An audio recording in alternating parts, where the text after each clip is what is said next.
This is an overview of the lower limb, in which I'm going to highlight the structural components of the lower limb, including bones, joints, muscles, nerves, and vessels, and how these components are organized in order to better serve the function of the lower limb.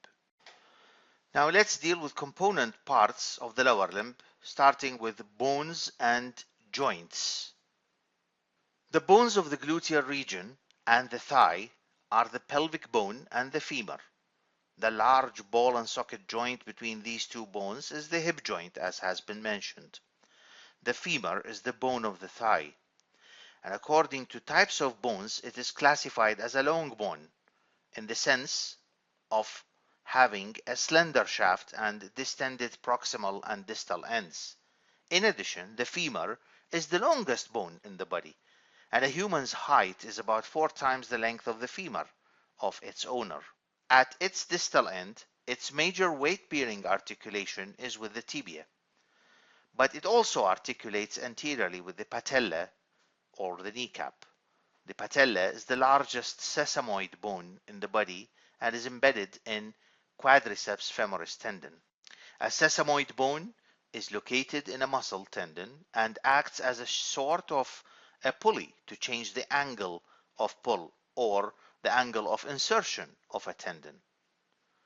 Quadriceps femoris muscle, as its name indicates, has 4 parts that converge into a tendon which is attached to the patella. The patella is attached by the patellar ligament to a tuberosity on the tibia. This is the bone that we kneel on. The patellar ligament is in fact the true tendon of insertion, so that the patella is a sesamoid bone in the tendon. The joint between the femur and tibia is the principal articulation of the knee joint, but the joint between the patella and the femur shares the same articular cavity.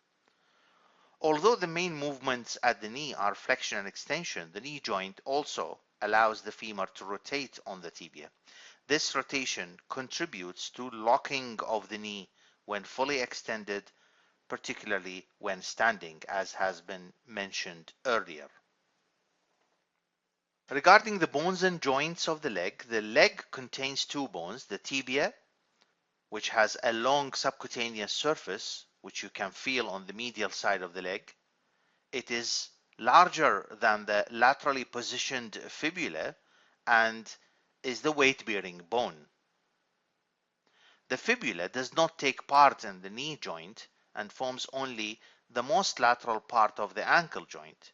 The fibula is thus not mainly a weight-bearing bone, but serves for muscle insertion. Because it's not weight-bearing, a segment of its middle is a common source of bone for grafting. Even after this segment is removed, walking can be normal.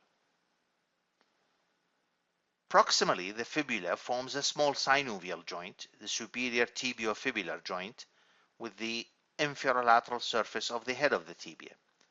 The tibia and fibula are linked along their length by an interosseous membrane, and at their distal ends by a fibrous inferior tibiofibular joint, a syndesmosis.